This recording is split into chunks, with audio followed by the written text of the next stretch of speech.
A big hello and a warm welcome to all of you amazing and beautiful people out there. Welcome to my channel. In this particular session, something happened.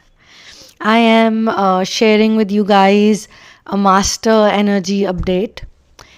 What is a master energy update? It's something that was going on in my mind since quite some time now, and I had to share it because I meet people through readings and they have both divine masculine and divine feminine energy.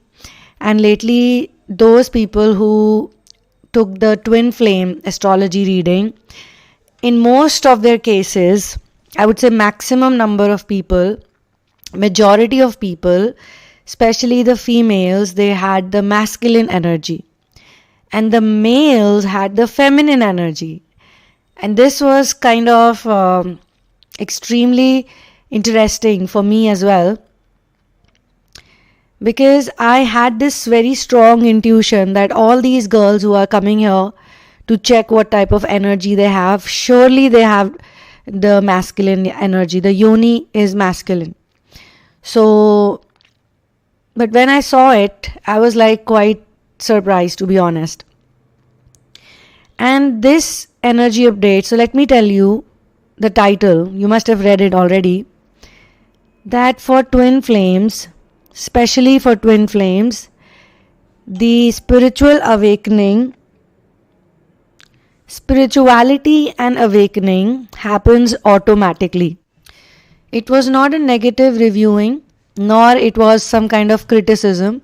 It was just to discuss the fact that how many people know about twin flames, such a niche subject, and there is so much false information also out there, but still there are some people who are genuinely experiencing it and they are very content with the experience. They were not so content, but there was always an adventure.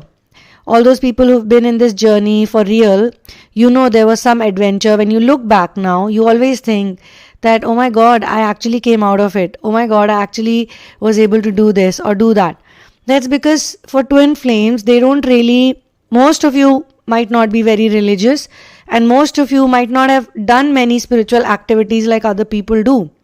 But when your awakening started, it just happened on its own and you could not rewind it, or you could not go back from it, or you could not do anything about it. The awakening happened on its own. Literally on its own. You were doing your things, you were living your life, and boom, one fine day, you just can't connect with things, or you're trying to question everything. You cannot take so many people's bullshit anymore.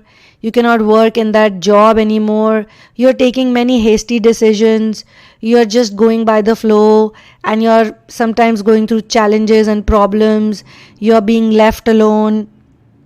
You can see the real faces of people. You can see that some of your friends who you call friends since childhood, you don't go into just the present time, but you go back in time and you realize that you never really had any true friends or anybody who was genuinely able to understand you.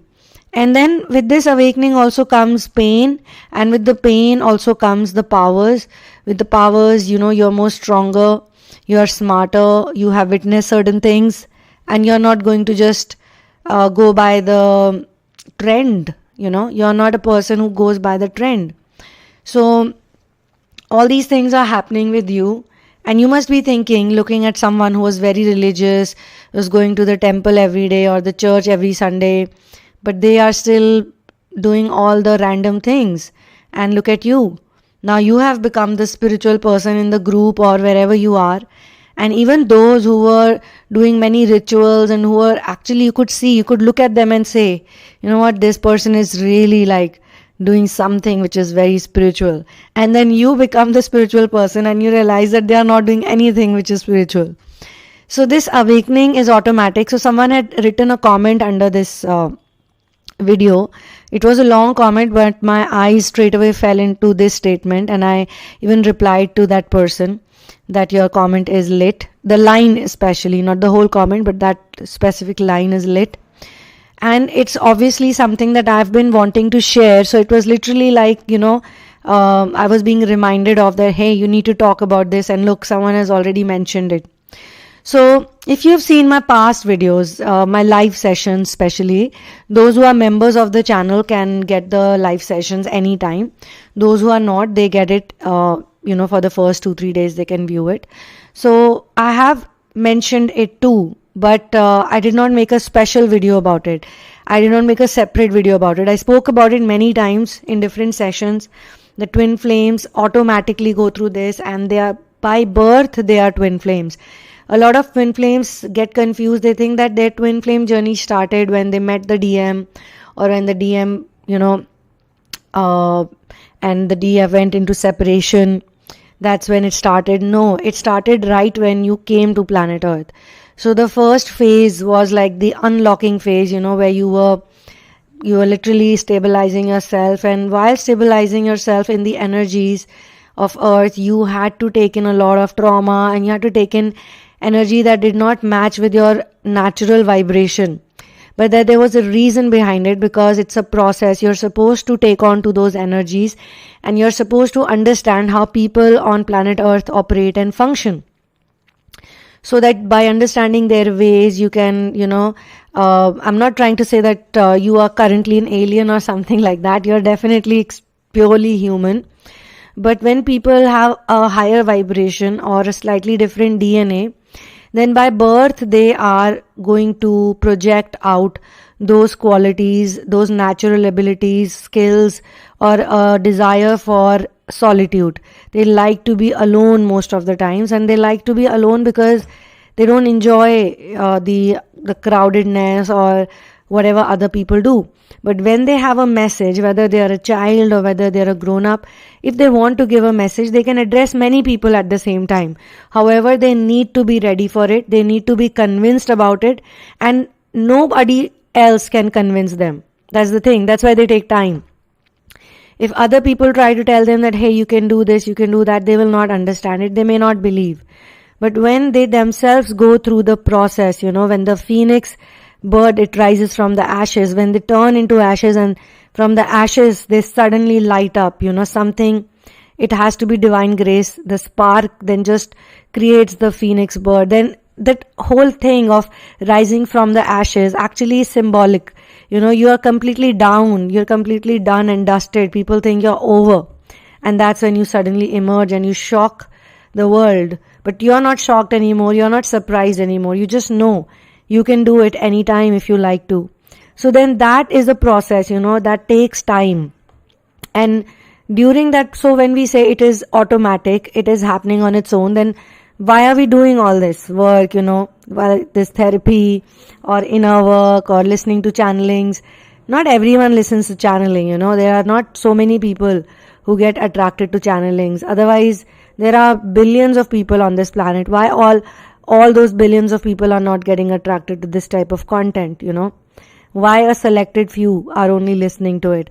There are so many groups, on star seeds and different types of groups. There are millions of people, but they are not listening to these channelings. They are doing their own thing. They're doing something. I don't know.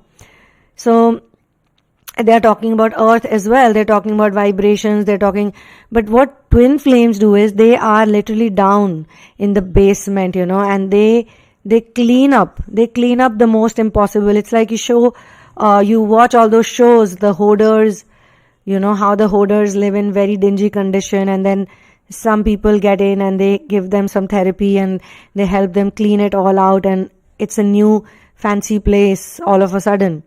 So that's just trying to explain it to you.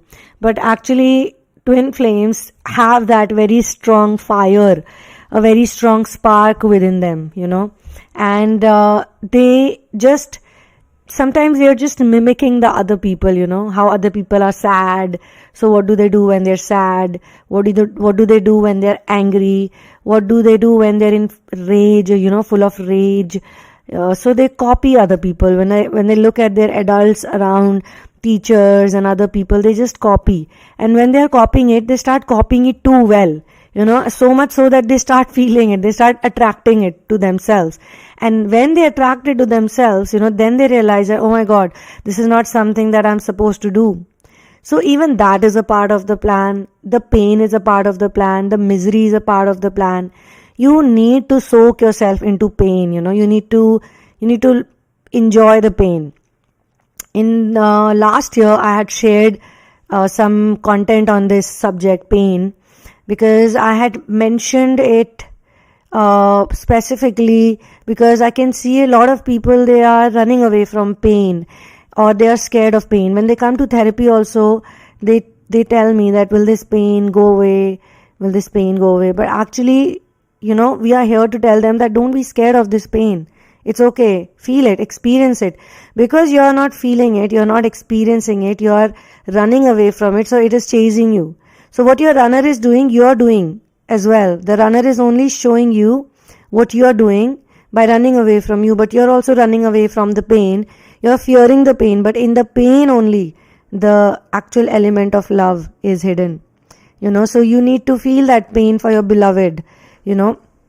It's such a beautiful thing to actually experience pain. If you look at a flower, if you look at a butterfly's, a caterpillar's transition into butterfly, or if you look at a bud converting into flower, I'm sure they feel some pain. It's not so easy to just open up like that, and they all open up, and when they open up, they're so beautiful. And they do their thing. They smell so beautiful, they look so beautiful, they're so healing and calming, and after some time they also wither away. So that's the interesting thing, and every step, I think, has some kind of pain involved in it. But once you face that pain, once you go into the corner of that pain, each and every part of that pain, when you examine that pain, it's about examination of the pain.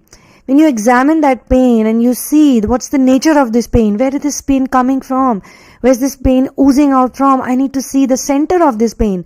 First, you are traveling towards the outside area, you're checking out the boundary of the pain.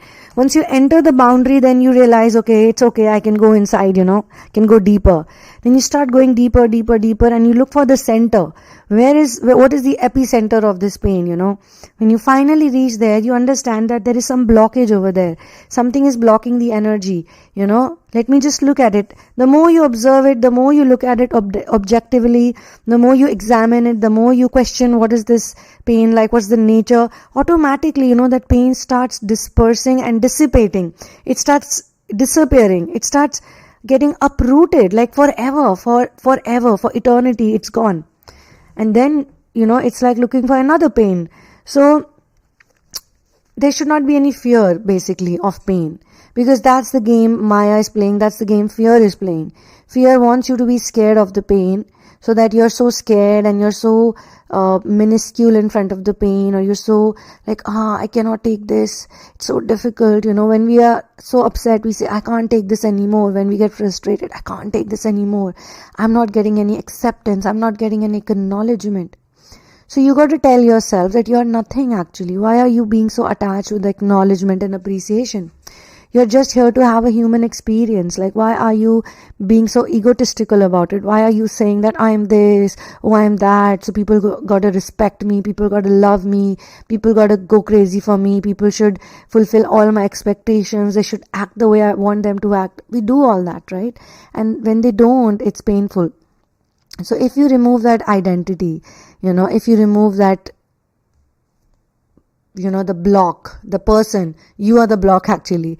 If you remove yourself, if you get out of your own way, then automatically you are going to experience something different, So this process is automatic, and still we are searching for information, because this searching for information, this need to heal, this requirement to heal, this examination that we are doing, we are all trying to examine what is this twin flame all about, this pain, what is this separation all about, every day we are trying to examine it from different corners and different places.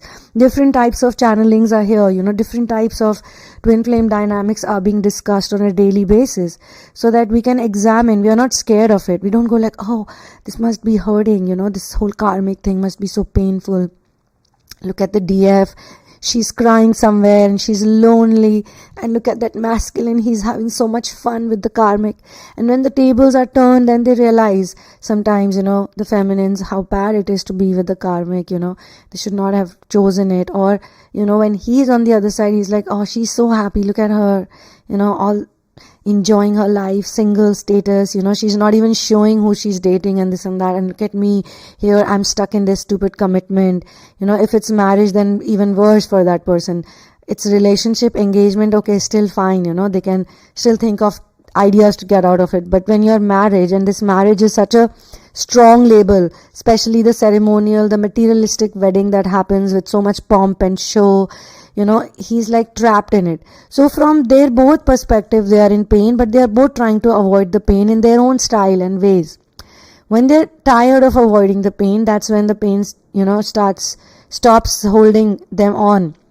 Either the karmic will run away, or the job will not work out, the business will be, become boring. Or for the feminine, she'll start doing things on her own, she'll start living alone, or she'll start doing some business alone. She's becoming the captain of her own ship, but she's not the captain. The captain is source. She has surrendered to the source, and she's not scared anymore. Before surrendering, or before going deep into the surrender, she was like, what's going to happen? I'm going to become a vegetable. I'm not going to have any desires, any wants, any feelings, any emotions. I'm just going to be like, all the other people, I'm going to be over if I do this. Or if not, if she doesn't think like that, and she's experimenting with all the things that are happening with her, facing it on a daily basis, then too she's like, earlier she's, initially she's scared about it. She doesn't want to face it. She doesn't want to, she's taking very small baby steps.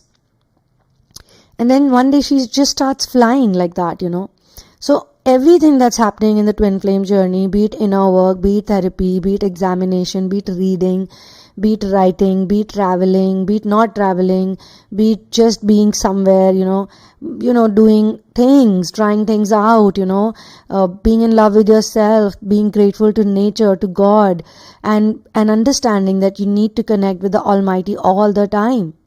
You need to work on your solar plexus, the Manipur chakra, all the time. So my friends, this is where this channeling, I would close it. Thank you so much for being here with me. For your personal situation, you can connect with me. You can write to me at thesunamoon@gmail.com, but only when you have checked out the description box and you're sure of what you want to go ahead with.